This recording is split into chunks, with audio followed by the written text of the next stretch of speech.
Buff Nation. Let's go. It's back. Let's go. It's back. Speaking of let's go, how about Peyton Manning last night dropping a let's go buffs Yes, on the sir. Manningcast? How about that? You love to see it. You absolutely do love to see it. We are DNVR Buffs Primetime. We are presented by Illegal Pete's. Check out any of their 10 Colorado locations for happy hour, 36 p.m. every day. My name is Jake Schwanitz. RK is back. Welcome back, my man. Feels good to be back, man. It's kind of weird, like, you know, I don't know, not too back in my day, but there used to, like, not that long ago, there was a world where if you left the country, like, went on vacation, you weren't able to, like, keep up with what was going on. Right. Meanwhile, I'm, you know, hanging out by the pool, having a drink or whatever, and just, like, seeing all this stuff come in. I'm like, I wish I could just be on the show right now to talk about this. There's so much going on. It's been a crazy few days. It's been an absolutely insane weekend. We were in contact through it, but I am very curious to just get how your reaction, but just your thoughts when all this unfolded. Starting on Friday, we heard Cormani McClain. He skipped out on meeting with the Miami staff at Lakeland High School. Yep. Then it was reported he went to Colorado. Yep. We found out he was in Colorado. Yep. He then said he wasn't in Colorado. Yes, of course. He was in Tampa.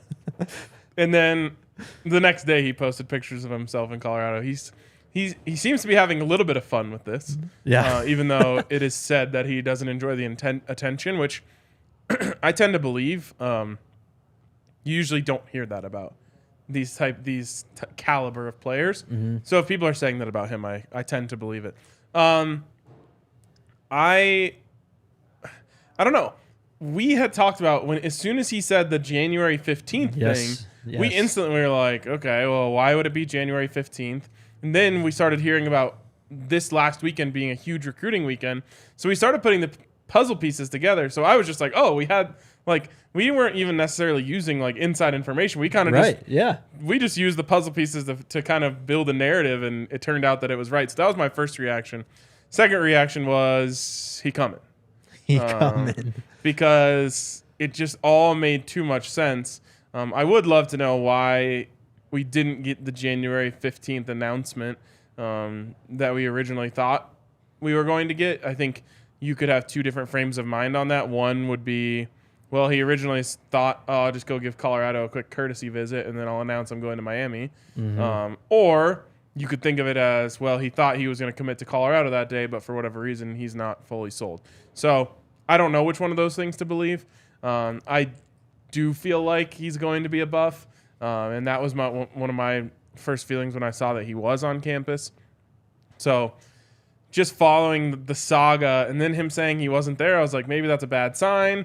And then the next day he's posting pictures with the whole fam with Coach Prime. I'm like, well, that's definitely a good sign. Yeah. It's just like, I don't know. I've said this a lot on this show, but I just love that get to have these conversations. It's amazing. I see these salty ass Miami fans just like losing their mind on the message boards and saying, if he's in Colorado, we don't even want him anymore. And I'm just like, man, I hope that we can avoid CU fans becoming like this as long as possible. Right. Like, I am so much in the enjoy the ride phase right now. If Cormani McClain becomes a Buff, I'll be ecstatic. If he doesn't, I'll be like, all right, we'll get the next one. You know what I mean? So I'm trying so hard to just enjoy the fact that we're in these conversations and we're having surprise visits from the number 2 recruit in the country, according to some. And it's a hell of a place to be that we're having these conversations, and I really am just enjoying the ride. It's been a wild ride, but yeah, just enjoying it has been enough for me so far too. A lot of people saying, and I think this is a theory also, the announcement was the Instagram post. That's what he was trying to get on the 15th, maybe. But I feel like he would have made a bigger deal about it than that. Probably would have. I think he would have made a bigger deal about it that, even though I know he doesn't like the attention. Right. You at least got to have like the home emoji, you know. Yeah. There's like a language that we've learned how to follow, like what constitutes a commitment, what's just like I went here and it was cool. Yeah. Someone mentioned the well-off media amazing thumbnails. Amazing. I just because we get to see just about everything from them. I want to see those conversations. I want to see the behind the scenes of like, should we make this a thumbnail? And then they're like, yeah, do it.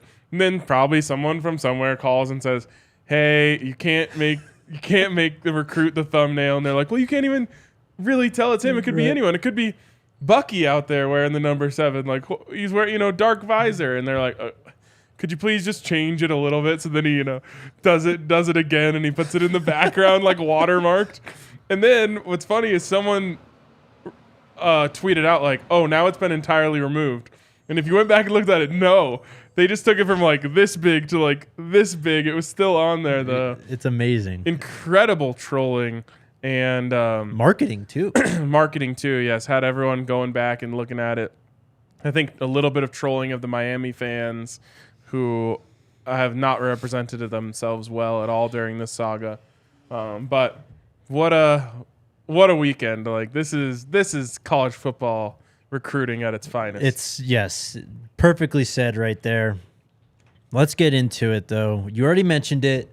The big news today with Cormani McClain. On3 releases their first update to their ranking since November, which, I mean, kind of weird. Have there been any games played since then? No. Oh, interesting. Well, the Under Armour All-American game, if you consider that. But. Where Cormani McClain almost took the first pass to the house. Yep.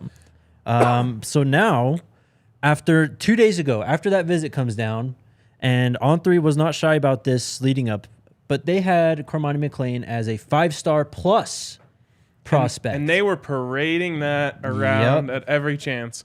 And it was working because I had no idea what 5-star plus was until they started saying it about Cormani McClain, right? They wanted to get it out there like, we have a level above 5-star. Right. Well, things have changed. After being the 3rd overall prospect on On3 and the top overall cornerback, he is now the 46th overall prospect and the 5th overall cornerback. What changed, Ryan, over the last 2 days, huh? Yeah. Huh. Well, I think a few things have changed. And this is not an accusation. It is just taking the available information. One, obviously, he visited Colorado. Who's to say what impact that would have on it? But it's clearly happened. 2, I think he stopped playing the game of the media. Yep. Answering calls, doing interviews, all that stuff. Even the interview that he did at the All-American game was very brief. He didn't have a lot to say. But if you remember, we were kind of surprised that he talked because for weeks before that, he had been saying, like, I'm not doing any interviews. So that's interesting as well.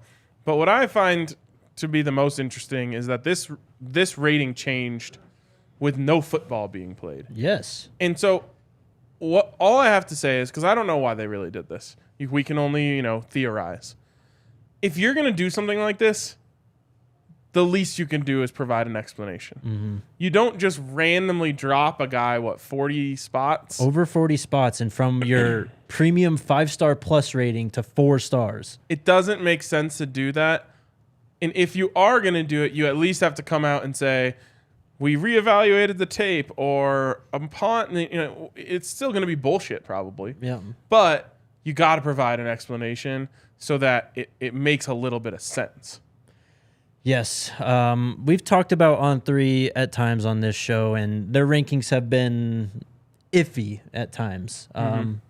Should be mentioned. They're a newer outlet, obviously still trying to figure things out, but yeah, there needs to be, I think, a level of transparency for a decision like that when literally every other service has him as a top 4 overall recruit. Right, and he was the composite number 2 overall player. Mm-hmm. Composite. Yep. Which is not just one place's opinion, but it's actually the amalgamation of all of them. And I shouldn't say all because I don't know if... I don't think On3 is included in it. I don't think it is either yet.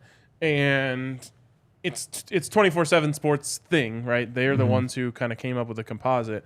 Which is a combination of theirs, Rivals, and ESPN, I believe. Yep. Mm-hmm. And so it's not like everyone, a lot of times what will happen is a kid will be much higher rated on one service. Right. So then all of a sudden the fan base of the place where he's committed to only talks about that one, right? He's a number 2 player in the country. He's a number 2 player in the country. Well, no, this is a composite ranking. And I believe...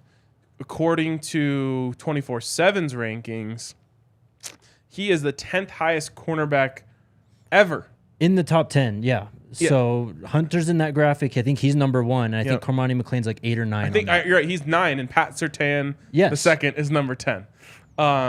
So it's not as if On 3 was higher on him than other places and they backed off of it. No, they're randomly dropping him from 5-star plus to 4. So it's essentially like going from, at Rivals from 5 to 3, right? Because they were saying he was above 5-star. Now they're saying he's below it. Yeah. I'm dropping him like two spaces there. All I'm saying is all of the speculation and all of that, they kind of deserve, because you didn't go out there and defend yourself. And if you did, you might still have all the speculation. Mm-hmm. But at least you went out there and said, well, in the practices at the All-American game, he got beat by this guy or that guy or whatever. Because I know some people posted, he got smoked by a 3-star recruit in the All-American practices, which like every cornerback ever has gotten smoked by a 3-star recruit. So you need to put something out there that says, hey, here's why we did this. Or else you deserve everyone saying, it's because he didn't answer your calls, or it's because he doesn't play the media game. And someone in the comments made a great point. It was higher up there, but they said, well, Arch Manning doesn't play the media game, and he's still ranked, the number 1 recruit ever. And I think or number 1 recruit this year. And I think it's a fair point. So it's just interesting. And I guess a little disappointing. It does feel like some of the things that happen there are done for attention. They certainly got it. They did. Media One Sports, that comment, they did the same with Travis Hunter. I heard that about Travis Hunter and Kevin Coleman after they committed to Jackson State last year. They got something against Coach Prime? Do we get into the Prime haters talk right now? Sure. Go. Let's go for it. Let's go for it then. We've been debating what to name the Prime haters. I can't remember who it was, but someone had a great recommendation. I want to say it was Jamel. I can't remember who, but I want to give you credit, so let me know who it was. But someone said the Prime Meridians because they are dividing. All they do is divide. Yes. I think it's giving them too much credit. Yeah? I love the thought behind it. It's perfect. Mm-hmm. But the Prime Meridian sounds cool, and I don't want them. They don't deserve that. PMs? The PMs. More like BMs. I don't know. I feel like hater is like such a perfect word. It really is. It's just like there's only a certain type of person who is a hater. Mm-hmm. That I just feel like they have to be just the prime haters because it tells you exactly who they are, right? pH level? Yeah, there you go. It's people who are out to just spread hate and be negative about everything. So while I respect the Prime Meridians, it's too sophisticated for them. We're still brainstorming them. That's the update. Fair enough. All right. Some more news. We got some schedule news today. I think to the relief of a lot of people. We're supposed to hear the full schedule tomorrow. This is from John Canzano on his personal website. He is a writer and radio host out in Portland, Oregon. He got a scoop that the Pac-12 ADs have approved the schedule for next year. We're supposed to get a formal announcement tomorrow at 11 a.m. our time, 10 a.m. Pacific on the Pac-12 network. Okay. Buffs details, I have 2. 1, they're going to open up the Pac-12 slate on September 23rd on the road against Oregon. Not exactly a kind start. I'll say this, and I don't know this for sure to be the last time, but I'll say it, and someone can correct me if I'm wrong. The last time the Buffs opened up the conference slate at Oregon was the beginning of the rise. Sefo Lufau got injured in the Michigan game when the Buffs, I think, were about to beat them. He actually got injured on a throw that was a touchdown that gave them the lead. They had to bring in Steven Montez. It was his first ever action in that Michigan game. I think he went 0 for 7. Buffs lost. Tough. There was a dropped pass in the end zone that he had. Next week, Buffs go on the road. Steven Montez has to start the game. He rushes for over 100 yards, throws for over 300 yards. Wow. And Akello Witherspoon, who has bounced around in the NFL a little bit, has the game-sealing interception in the end zone as Oregon's driving for a game-winning touchdown. So good vibes there, at least. Opening the conference slate at Oregon has good memories for me. Yeah. Anytime you can kind of compare the Rise to this season, good vibes all around. Yes. DeRigello, the TCU game's still on. This is for the conference slate, not the out-of-conference slate. So following that road trip to Oregon, the next Saturday, at home against USC. There's been worse 5-game stretches in college football. This is a pretty damn tough stretch. Yeah, so you open with TCU, a team that was obviously in the national championship. Now they're going to have some turnover, but still a team that was in the national championship. You then go to face your most hated historic rival, Nebraska, at home. The next week, your second most hated historic rival, CSU. So while CSU is inferior, it's still it's always a difficult game. You're preparing for a team that hates your guts. Yep. And really, you're their Super Bowl. It's not a stressless game by any means, as if you were playing a very small school. Right. So that's a stressful matchup. You start the conference schedule at Oregon, and then you get USC at home. Man, they did the Buffs no favors. No.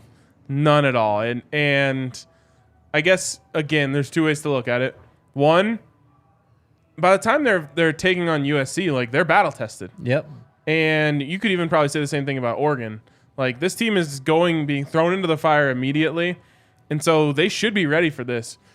On the flip side, too, it also works out to make the easier games on your schedule come at the end, which we saw the reverse of that this season, where the schedule just ramped up and got harder and harder and harder. They kept on getting more and more hurt, and they had less and less of a chance in each of those games. So I don't mind the fact that they're going to have a lighter back end of the schedule, but man, for a team that has going to have so much gelling to do, they really are getting the short end of the stick here.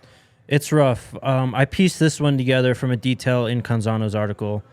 So Arizona State will play 5 of their first 6 games of the Kenny Dillingham era at home.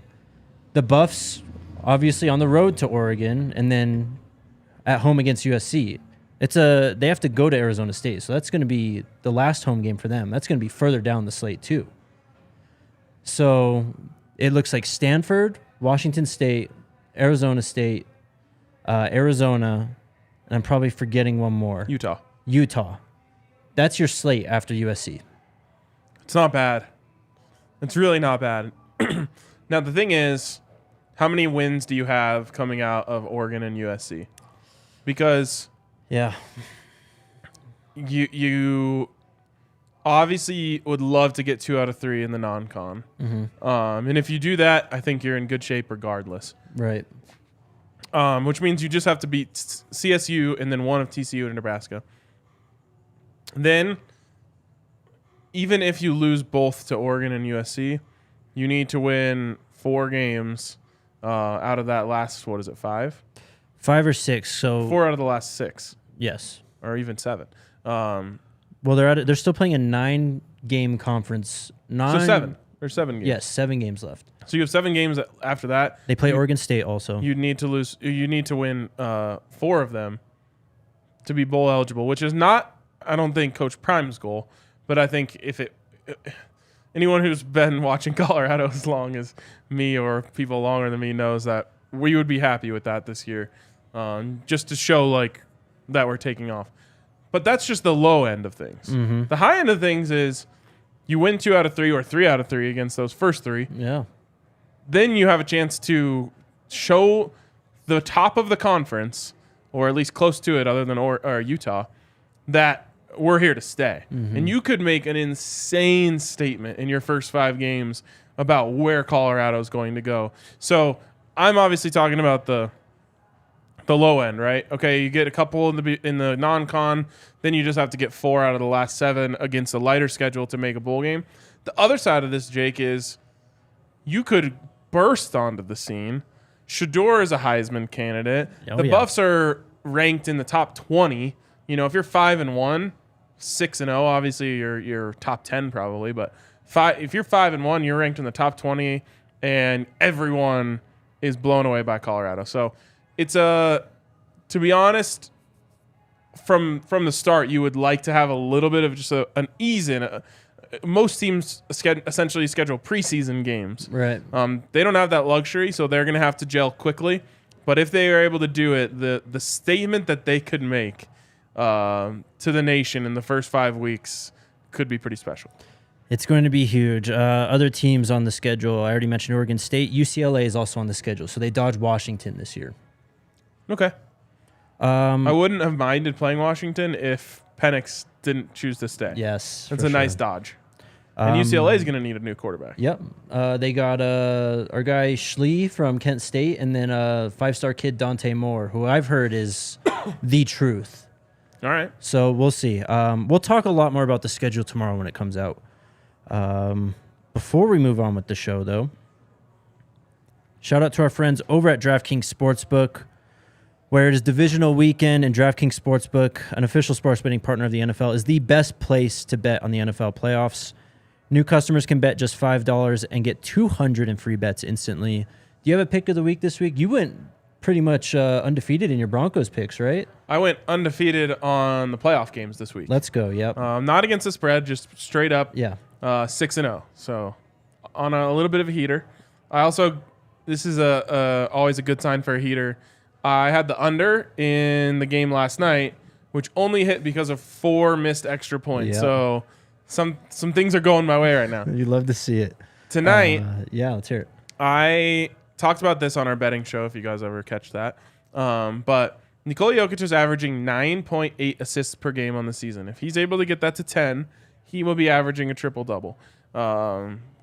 And his assists have been slowly creeping up. That average has been slowly creeping up. I am taking the over 10.5 tonight. I think it's minus 115 because I think that Jokic, while he isn't necessarily solely motivated by these sort of things. I think he's always acutely aware of what's going on, and especially if the Nuggets are winning, I think he knows like, I'll just toss a couple more assists. So I wouldn't be surprised to see like a 13, 14 assist game from him tonight, which could be enough to bump him up to averaging 10 on the year. There we go. That's our pick of the week. Who are they playing tonight? The Blazers. Download the DraftKings Sportsbook app now. Use code DNVR. New customers can bet $5 on the NFL divisional round and get 200 in free bets instantly. Only at DraftKings Sportsbook with code DNVR. Minimum age and eligibility restrictions apply. See show notes for details. Gambling problem, call 1-800-522-4700. Reginald said they have their PhDs, prime hating degrees. There you go. Also, shout out to our friends over at Breckenridge Brewery. You guys know we love our Breck brews here at DNVR. Did you get to try the new Mile High City Golden Ale haven't had one yet. Oh, you got to try one. I cannot wait. I love it. It's a little hoppy, little soury. It's very, very drinkable with those aspects too, though. Love that. You can check out their beer locator at www.breckbrew.com to find a Breck brew near you. Get yourself a Mile High City Golden Ale, Avalanche Amber, Strawberry Sky, all that good stuff. All right, back to the news. JT Shrout has entered the portal. We've talked a lot about many of these guys entering the portal over the last week or two. We are currently, now we're at 94 scholarship guys, 9 over the 85 limit. More guys are going to be committing on signing day, which is in a little over 2 weeks, and more transfers are going to be coming in too. Is this a sign of a mass exodus in a way? Yeah, I wouldn't be surprised if there's a new wave of transfers out coming this week. The players are back on campus. Yep. And you saw the first team meeting yesterday. You didn't see quite as much of Coach Prime talking to the players in that meeting. And I think that we've talked about the stages of this, right? There was the original stage. It's kind of like whatever they call those intro level classes in college, right? It's like a weed out. Yeah, but they're made to weed you out, you know? Yes, yep. I forget what the term that people use for it, but that's kind of what it was. It was that first class. You want to see who really wants to major in economics or whatever it is. Right. And so you make that one really hard. And I think that was that original Coach Prime team meeting. He wanted to push out the people who were the weakest. And I don't mean that as an insult to those guys, but the guys who probably saw the writing on the wall the easiest. Yep. Then I think there's a second wave, which is just like, hey, things are really changing around here. This isn't exactly what I signed up for. I think I'm going to hit the portal. And you saw a few of those. Now there's this awkward spot, stage 3, where there's not, the numbers don't add up. Mm-hmm. And they will eventually add up. I can assure you that there won't be, they're not going to have to cut anyone that they brought in from a transfer or a recruit standpoint for someone who was here. So where we are now is, I assume there was probably a first wave of tough meetings. Oh, yeah. That just says, hey, speaking to people directly, we don't see a future for you here. We'd like to, just be transparent with you on that so you have the opportunity to do what's best for yourself. And that should get them where they need to go. But there is a world where there's a stage 4. We don't want to get to stage 4 because stage 4 is ugly. And that's essentially showing people the door, which you really want to avoid. But in a situation like the one that we're in, which is really unique, and I don't know if it's ever really happened like this before, where a coach is trying to turn over as much as he can all at once, you might have to have stage 4, which is, hey, look, we don't have room for you here. Right. Now, the reason I say that can get ugly is because these guys, you can't necessarily do that. Mm-hmm. Like, you can't cut people. Right. Like you could in the NFL. So it's, you just want to avoid that. Hopefully these kind of man-to-man, hey, look, there's not a future for you here, meetings help, get them where they need to go. But they've got a lot. I mean, it's not like they need to clear 2 or 3 guys. No. They need to clear a lot of dudes from 15, scholarship. 20? At least. Yeah.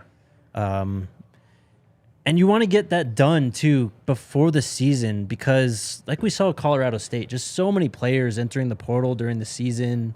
And it made it seem it's awkward. The season just appears kind of lost already when that starts to happen. It's just not a good look, I guess. Let's talk about what else happened this weekend. We got 2 new edge players. We got a corner, Jordan Dominic from Arkansas and Georgia Tech, and then Taylor Upshaw from Michigan. We got some pass rushers now, Ryan. Thank goodness. Yeah. Thank goodness we do. What was the Brian Howell stat? Did you talk about this yesterday? Oh, yes. I know what you're talking about. I can pull it up. Okay. I want to make sure I get it right. But it was either last year or the last 2 years, and that's what I want to make sure I get right. Brian Howell put this out there after the transfers of Upshaw and Dominic. And, man, Brian's been tweeting a lot. He's had a lot of women's basketball stuff to go over. Okay, hold on. I thought this was going to be a lot easier. But, yeah, finally some experienced pass rushers. Something that has been lacking on this team for quite a long time. Now you have guys coming in that are established.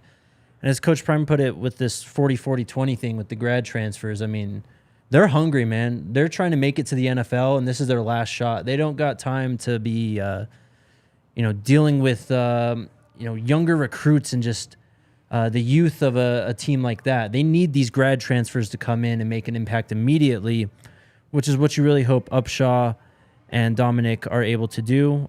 We also have Taj Alston, the guy from West Virginia, one of the very first transfers to commit. No, I was going to say, I hope he doesn't get forgotten. Yes. Because he kind of was the very beginning of the wave. Right, for sure. And with pass rushers, you need a rotation of them. You need more than 2. So we'll see. They've been recruiting edges also. They've got guys who are DL/DNs too. Did you find it? I lost it. Okay. I think what he tweeted was the last 2 seasons, Colorado has had 9 sacks. And the 2 guys that they brought in had a total of 9.5 last year. Yep. Insane.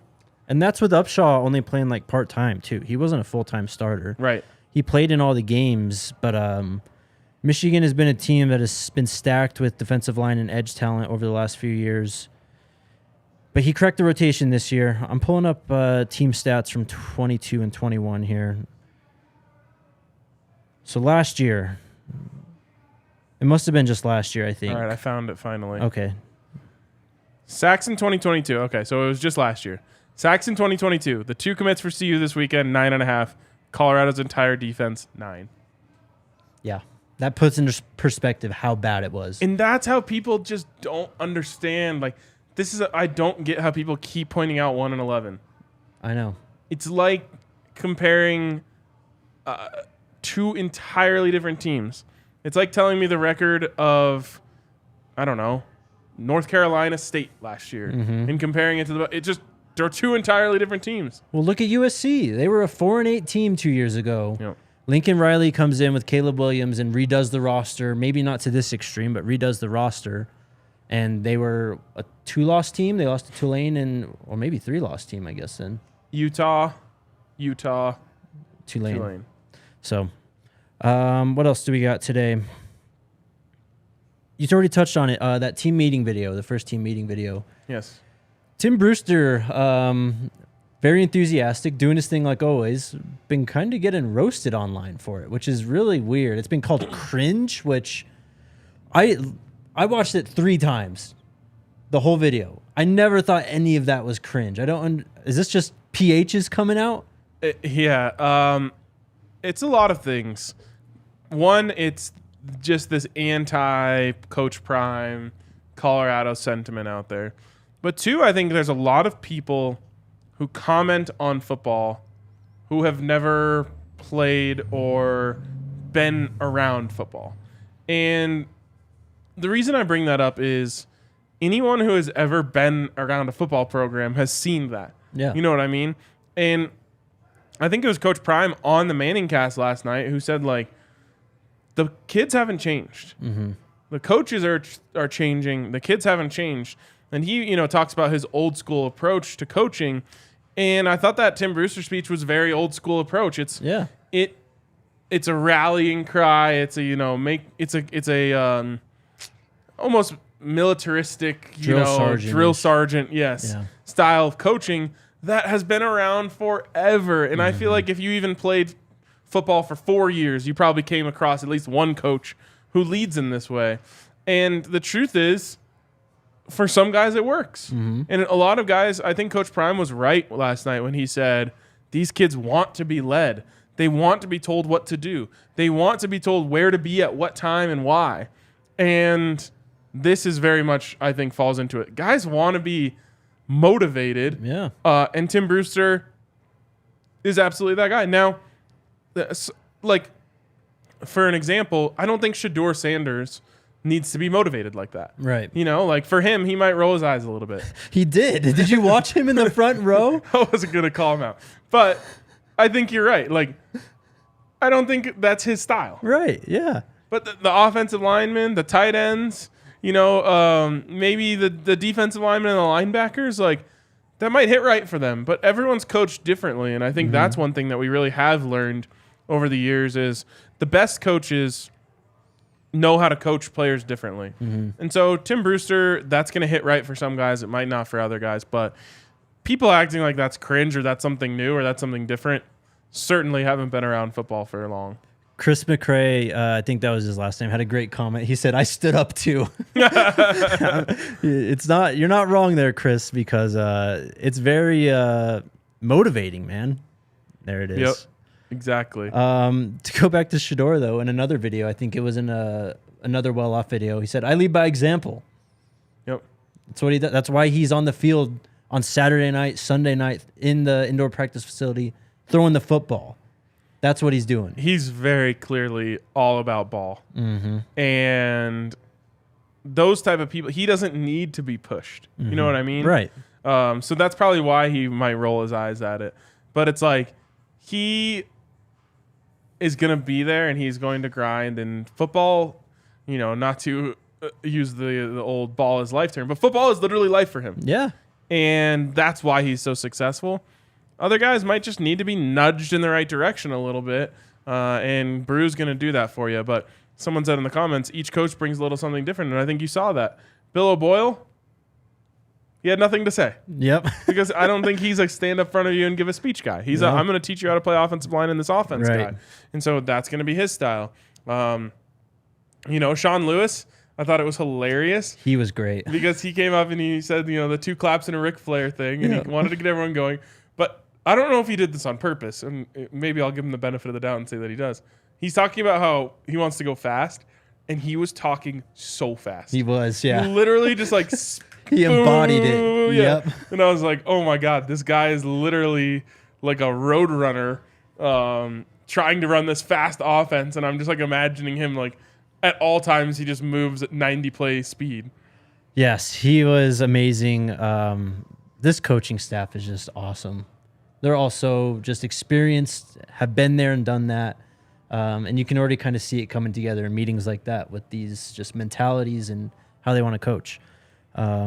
We have over 1,000 people in here right now, so hit that thumbs up button if you're watching. Go. Also, drop your comments because we're about to get to questions. One last thing I want to talk about, the Manningcast. Ah, yes. Amazing content. Yes. Absolutely amazing. Just, one, hearing Peyton and Eli talk ball is enough for me. The best, yeah. But then you add in Coach Prime and you get his perspective, you hear his stories. The story about him and Emmitt Smith potentially running an option on a Monday night game. Yeah.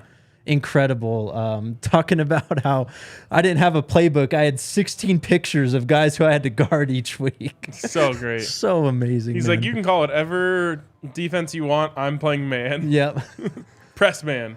Yes. Made that clear. Well, and again, I've talked about this before, but when you're Cormani McClain and you hear that, it's just got to be so enticing to you to be I got to play for this guy. He gets me. He knows that I never want someone else's mistake being blamed on me. Mm-hmm. And that's what happens when you play zone coverage is there's a corner who's in trail technique and the safety gets his eyes in the wrong place and runs off and all of a sudden touchdown and Cormani McClain's sitting there looking like, what the hell? And it looks like he got burned. You want to get your hands on a guy and you want to say, you're going to have to beat me, just me. Mm-hmm. You have to beat me. There's no other way you're getting a catch unless you beat me. And that mentality has to be so enticing for a Travis Hunter, who obviously it was, for a Cormani McClain, and for every corner that holds themselves in that regard in the country has to just be thinking like, that's the only guy I've ever heard who gets it like I get it. Well, look at Kendrick Breedlove, who transferred in, was it yesterday it happened? Either way, he was only in the portal 3 days. Mm-hmm. I mean, he kind of knew, like, if I'm going to play corner, if I want to develop as a player, this is the coach for me. Which, by the way, I didn't catch the show yesterday, but I don't feel like enough people are talking about the fact that he was like a 4-3 guy. I didn't know that. Yeah. I've heard a lot. I've had a lot of people at me on Twitter and stuff just going, he's going to be a starter. And I don't know. I don't know what to think when I see all that because I see it a lot. But I mean, like, there's only so many starting spots, right? Exactly. But he is very fast. And his original offer sheet, which, again, I implore everyone to look at the offer sheet, not the stars. Yep. His original offer sheet was like most of the SEC. Yep. And then he hits the portal, didn't play much last year at Ole Miss. And I have to say, CU fans got to chill a little bit because they see anyone who's not a 4 or 5 star guy and they're like, what's going on here? Is this a preferred walk-on? I'm like, bro, are you kidding me right now? This kid had an offer from almost everyone in the SEC. Yep. He's walking on to CU. Like, let's be real. But yeah, 4.3 speed. And you can pretty much, if you ever have a question like, why is he coming to CU? Look a little deeper and you'll usually find the answer. In this case, I think it's that. Team speed. They need it desperately. He brings that. And obviously, he could be a starting corner. Right. To go back to yesterday's well-off video, just because I saw Tyler Brown in the comments, Tyler Brown was in it a lot. Did you watch that one where they're in like the training room? No. Yeah, he's wearing a Denver Broncos shirt. Oh, I did see that. Yes. That was awesome. My guy, Tyler. He's big, dude. He is big. I don't think I knew that was Tyler Brown when I was watching it. Yeah. That's awesome. Yeah, he's loving it there. He got his big plate of food from the cafeteria and all that. Yep. He's just blown away. We'll with the Broncos shirt on. With the Broncos shirt on. I love Travis is in that one too. Yep. Jimmy Horn, who in there went by Jim Horn. Mm-hmm. Or J5, which I like a lot. We got a brief Mata appearance. Yep. I don't have anything to say. Man, a few words. All right. before we get to questions, guys, shout out to our presenting sponsor, Illegal Pete's. Illegal Pete's has you covered with their endless options of fresh ingredients that can fit almost any diet or dietary restriction. As I mentioned, 10 Colorado locations, happy hour 3 to 6 p.m. every day. Try a refreshing Hoplark Citra at any Illegal Pete's location. It's everything you love about an ice-cold beer, except it's dry January friendly. Illegal Pete's is always our go-to spot for burritos, buddies, and beer. Well, we have new homework, Jake. What now? I Swear TV says, destroying about to boost CU recruiting with the new YouTube video he just posted. Oh, you guys should watch it. Love that. Add it to the list. Yep. You've got quite a bit of catching up to do now. I know. I watched 2 or 3 last night and then got distracted for whatever reason. But it is just crazy the amount of content that there is out there. Like, I feel like YouTube owes the Sanders family like a kickback of sorts. For sure. Because obviously YouTube is really important for our business. I've never consumed so much content that wasn't work as I am now. Just, throwing on like the YouTube app on the TV because I know I'm going to be there for an hour or so watching. It's like, it's not just pulling up something quick on your phone. It's like, all right, better settle in. It's a YouTube night. Yep, for sure. I'm trying to find which one it was, but man, Bucky had an absolute banger. I think it's this one titled Back to School, Colorado Opulence 11623. He's been killing it. It's been great content lately. Hell yeah. I should let everyone know that while I was gone, actually, we had a company meeting where we get all the heads of each of our branches. So we have Denver, Chicago, and Phoenix, and just get on the same page with things. And I dropped a Deion Sanders Jr. quote in our company meeting as a message to everyone that I wanted everyone to keep in mind. It's the one that I said I want on the wall of my office. Sir. We don't post what we got today tomorrow. We post what we got today. Yep. I played it for everyone.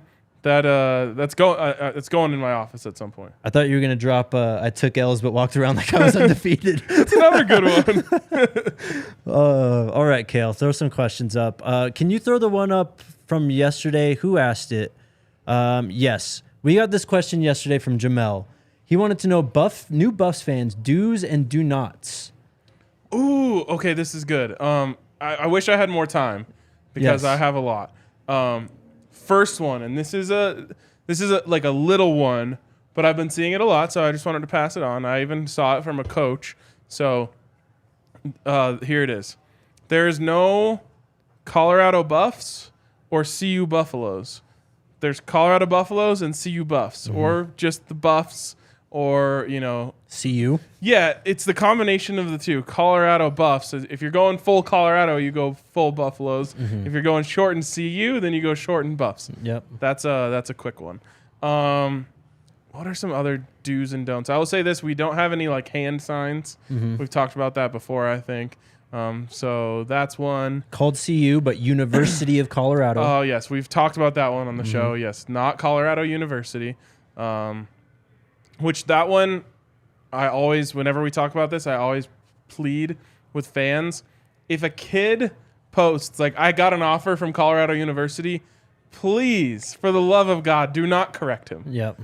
We'll deal with, correcting them and getting on the right track once they commit. Right. Right? Once they're in. But the last thing a kid wants to see when they say, blessed to get an offer from Coach Prime in Colorado University, you underneath there saying, actually, it's University of Colorado, rubs everyone the wrong way, is bad luck. So that's one. But I'll have to think longer. It's really just little things that... We'll do a segment on this. Doesn't matter if you get it wrong. I know everyone's learning, so I appreciate the question. Yeah. But I'll think for a few more. The only one that I have been noticing is Colorado Buffs. It just doesn't hit right. Yeah. No, I agree. We'll do a segment on this at some point. On Twitter, did you see Jovian Jimenez, a 9-year-old in the class of 2031, telling Coach he's coming? I'm coming. He could sling it too, man. He was throwing dots. Yes. I was shocked by that. You know what my biggest reaction to that was? What's that? God, I would be so happy if Coach Prime was here in 2031. That's literally what I thought too. Like, that is about my dream right there. Yep. Oh, there we go. 300 likes, Jake. Wow. Boom. Well, all we needed was Ryan back. I'm worth at least 50. There you go. Oh, shout out, Dre. Next one. Ryan. Can Shador and Shiloh, when he comes, be walk-ons to save 2 scholarships? Seems like if Prime pays that money for their education to save 2 scholarships, it is worth it. I see where your head's at. I don't think you can do that. Yeah. That's not how it works. Yeah. Also, like, I just don't think it's fair Right. to those guys. Mm-hmm. I get the idea, and I think, you know, your message is taken, but, like, Shador Sanders is not a walk-on. No. Yeah. And he wouldn't be anywhere else. You would probably get a call from the NCAA if you tried to skirt it just alone. But even then, those are scholarship players, and they deserve to be on scholarship. For sure. I think you would definitely have to fight off something if you tried to pull that shenanigan. It's like there's rules like teams used to try to have a player on the basketball team walk on to the football team. Right. Which you can actually do, but then what teams started trying to do the opposite, which was have a football player walk onto the basketball team, and they just made a new rule, like whatever sport has the lower amount of scholarships, that player has to be on scholarship for that sport. So you can't like skirt it in that way. They're always trying to stop you from being able to skirt the system. It would be interesting, though, to see if anyone has ever tried this, a coach. Like, I know when Jay McIntyre was here, Mike McIntyre's son, he was on scholarship the whole time. Cody Hawkins, same way. Dev asked me something about this a few weeks ago at a tailgate, and it was a great point. I'll need to look into it. But with NIL, like, if you offer a certain amount in NIL, it's essentially a scholarship. You know what I mean? And that's what his point was, is like, you could basically offer scholarships that aren't scholarships if you give someone enough NIL money. Right. Yeah. The NCAA will be on that so quick. I know. But you're right. Someone's going to try it at some point. For sure. Just be like, hey, tuition a year is $50,000? Well, we'll just add $50,000 to your NIL money, and you'll come as a walk-on. Yep. We'll see. Just wait until a 5-star recruit, they try to sneak them in as a walk-on. That'll be causing commotion. From Nicholas, what's up, man? Is there any visits this week? I would be surprised if there aren't any, but I haven't yet. The dead period's over. Classes have started, but I'm imagining that there's going to be transfers that are still. I want to say some kid said, posted, I'll be visiting Colorado January 21st or something like that. Yes, that was the 4-star tight end, and he switched to his visit to Florida that same weekend. Okay, well, that shows that the doors are open this weekend. Yeah, for sure. Someone will be out here. Yeah, we'll talk about it. Is your black DNVR hoodie available at the bar in black with gold? It's dope. Not this one. This one's just like this. Yeah, the black and gold hoodies we have would be the primetime ones. I think those are the only ones, but plenty of more Buffs gear coming down the pike. Yep. VHF, what type of defense will see you run next? 4-3, 3-4, or something else? Kind of hybrid stuff is what we're projecting. Base, probably say 4-2-5. Yep. That's what we've been under the impression will be the case. But you're just going to see everything. It's so rare in this day and age for it to really even matter anymore what you run. Well, just look at the players they're bringing in, recruits and transfers. They're bringing in DL/DNs. They're bringing in cornerbacks/safeties. We haven't really seen the linebacker/safeties type of guys yet, although I don't know. It's really, you can kind of throw anyone in that slot these days. So, yeah, for sure.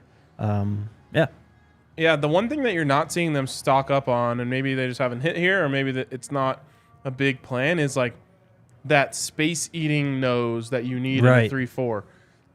And it just, they have, that's what makes me think there's going to be 4 down, is you just don't, you're not seeing 340-pound guys show up on the transfer list, or really in the visits, I don't think. So that makes me think you won't be seeing as much 3 down. Right. The guy from Fresno State, Payne. Is it Leonard Payne? That's true. He's a big guy. Yeah, he's like 315 at least. So Okay. he's a big boy. They still have Jalen Sami on the roster, who's a big boy. Okay. He needs some work, though. So. I thought Sami was in the portal. I don't think he left yet. Okay. Let me double check. I don't think he committed anywhere, that's for sure. Next question from Tyler Brown. Is it amazing to anyone else that guys are literally committing to CU Boulder sight unseen? That is. When we talked to Tyler Brown, not this one, the other one, I was pretty surprised when he said like he hadn't been to Colorado yet and he was excited to see it. But it's, first of all, you see the pictures. Right. It's beautiful, obviously. Yeah. And Coach Prime, and relationships will go a long way. They used to say this, and I think I even said this a couple months ago, like commit to a school, not a coach. Right. That's kind of dead now because of the transfer portal. Yep. So if you love the coach and especially like if you love Coach Prime and you love whoever your position coach is going to be, then yeah, you like don't really need to see the school. There are going to be, I'm sure, some cases where a player gets here and it's not a fit for them and they end up transferring. But like in the end, relationships are what's going to make your time in school succeed or fail. Mm-hmm. And I also just think that there's like an urgency for these guys to get spots. Yep. And that's a good job by the coaching staff to make them feel that urgency. But it is surprising that you just have all these guys that are like, yeah, I'll go. Yeah. Let's see. I was slightly distracted right there. They were showing the anniversary of the fumble in the drive. Good times. Good times. Next question from Monty. Can they take scholarships away? I don't think you can do that. Not without it getting messy. Yep. Or, having a reason, right? Right. Yeah, like dismissing someone for the team for like violating rules or something. Right. That's why I said there's a level 4 of the Exodus could be a little ugly. Yeah. We'll see how it goes. Also, it's kind of weird that guys are like entering the portal now when classes are starting for this next semester. CU's classes just started today, I believe. Yeah. Someone like JT Shrout, though, I assume doesn't need to. He's been in school for a long time. But that's what I mean. It's like he's probably doing that on purpose, so he doesn't have to go to class. Exactly. Which I don't blame him. He's gonna get his degrees. I put an S on that for a reason. Yep. I'm sorry, I can't pronounce that, but is Shedeur ranked in the Pac-12? I don't know what that means. I don't know what that means either. You guys, one of the shows I was out on, though, you did rank him amongst the Pac-12 quarterbacks. What did you guys come on? So Andre and I did a Pac-12 quarterback draft. Caleb went first, and then Dre took Cam Rising and Michael Penix, so I took Shedeur. So fourth. Yep. In that draft. Mm-hmm. And I really think that he could get as high as 2 next year. Yeah. I would love to say he can be the best quarterback in the Pac-12 next year. I just feel like I would be being a homer, which I absolutely am. But it would be too easy to be like, come on, man. Yeah. You're talking about the reigning Heisman winner who's coming back for another year. Yeah. To put Shedeur in front of him now probably wouldn't be very accurate. So I think legitimately there's a world where he is the second best quarterback in the Pac-12 next year. If it's even a possibility of Shedeur like knocking on that door of being in the conversation with Caleb Williams, right, things have gone tremendously well. That's that 5-1, 6-0 start that we were talking about. Yep. Is that all we got, Kale? I'm checking real quick. Okay. By the way, it was on McAfee, I think, where they said like Shedeur's already in the Heisman race, and Coach Prime just goes, yep. From Ivy League Mac. Have any Alabama recruiters come via the transfer portal or recruits? I think that means. I don't think so. I think there's a gentleman's understanding between Coach Prime and Saban. Yeah, we've talked about that quite a bit. Yeah, I've been on that theory since like day one of Transfermania. Yeah. I really think that there's something to that. And I also think it could go even deeper than that. Whereas it's not just like, don't take any of my players who are going in the portal. Mm-hmm. It's like Coach Prime can call Nick Saban and be like, hey, why didn't it work out for so-and-so? Right. For example, CU did get an Alabama transfer a couple years ago. Last year. Who's that? Oh, Tommy Brown. 2 years or during the Mel Tucker era. Mm-hmm. So I guess that would be 3 years ago at this point. They got a transfer from a former like top 50 player, 5-star, Antonio Alfano. And a lot of people from the Alabama side of things said, yeah, I'd be shocked if he ever sets foot on the field for Colorado. They were right. He never set foot on the field for Colorado. There were some like tough things going on in his life for sure. Yep. And then I know one of the coaches said that he was the most immature player he's ever seen. The reason I bring that up is because I think that if Coach Prime called and said, hey, what do you think of so-and-so, Antonio Alfano, Coach Saban would probably tell him, yeah, you probably don't want him. Yeah. And that's, I think, another reason why you're not seeing that. For sure. I like where your head's at here, KB. Can you guys see them moving Trevor Woods to off-ball linebacker? Not off-ball strictly, but like I talked about, that kind of dime or that nickel. Yeah, the star, big safety or big nickel, whatever you want to call it, that linebacker / safety player.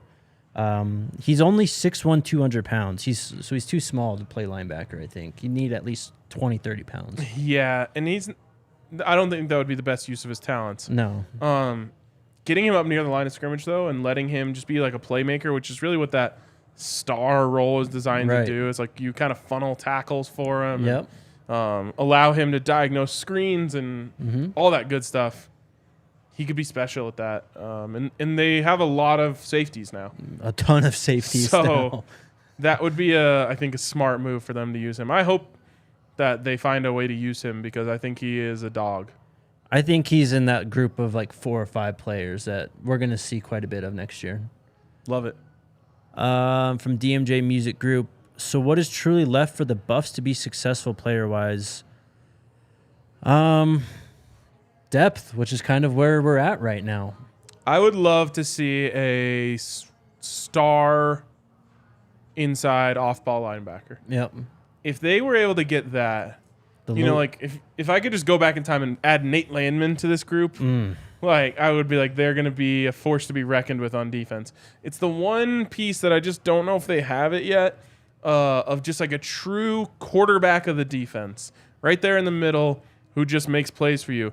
I know, was it Vontae Bentley?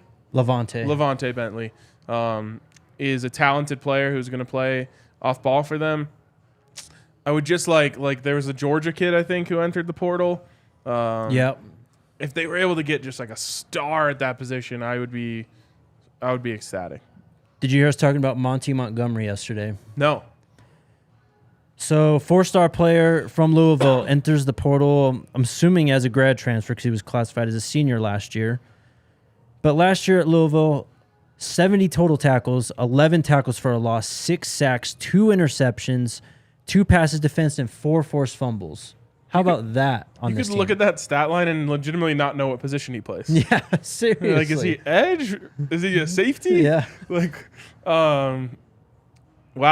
Yeah, that would be nice. 5'11", 225. Yep. Got to be fast. Yep. He seems like to be in that mold of that kind of, lack of a better term, new age, like Georgia linebackers. Your Nakobe Deans, your Roquan Smiths, kind of undersized, but just sideline to sideline. I haven't watched any film, Monty though. Montgomery is quite the name. It is. I love it. Yeah, that's the one piece where I'm just like, it feels like they're missing a star there. Now, that doesn't mean that one of the freshmen couldn't come in and contribute for them right away. Who's our guy? Barracks and Pearson. Pearson, yeah. When watching his film, I was like, hey, he might be able to. And then, yeah, Barracks, the Londoner.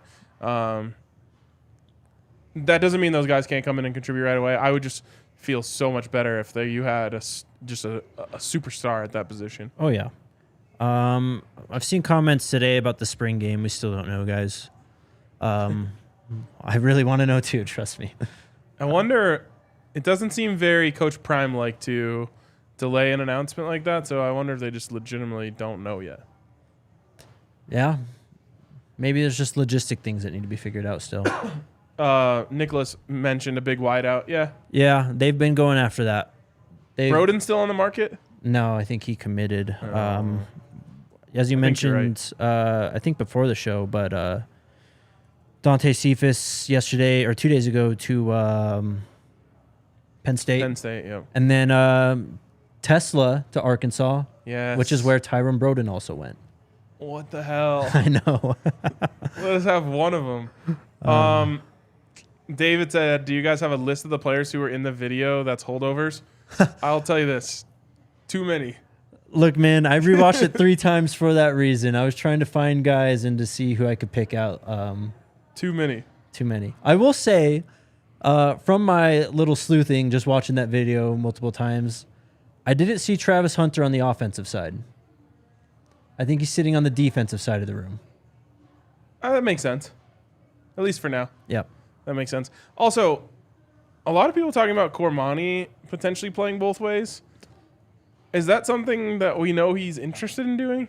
I don't know about interested, but if you go watch his junior tape, it is, 1, it's just incredible.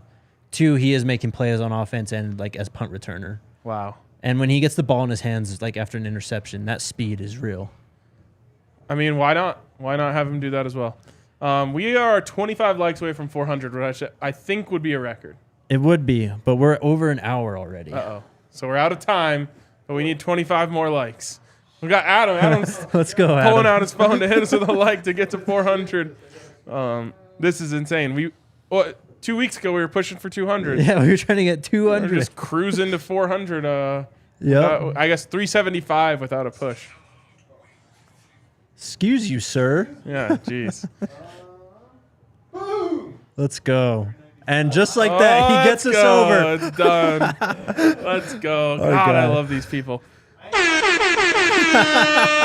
He's learning. I ain't hard to find, he says. 417. 417, 424. 424. God, you guys are amazing. You guys are amazing. Salute to you. We'll be back tomorrow. Anything else? It's great to be back. Love you guys. Yes, Talk to sir. you tomorrow. Sko Buffs? Let's go Buffs.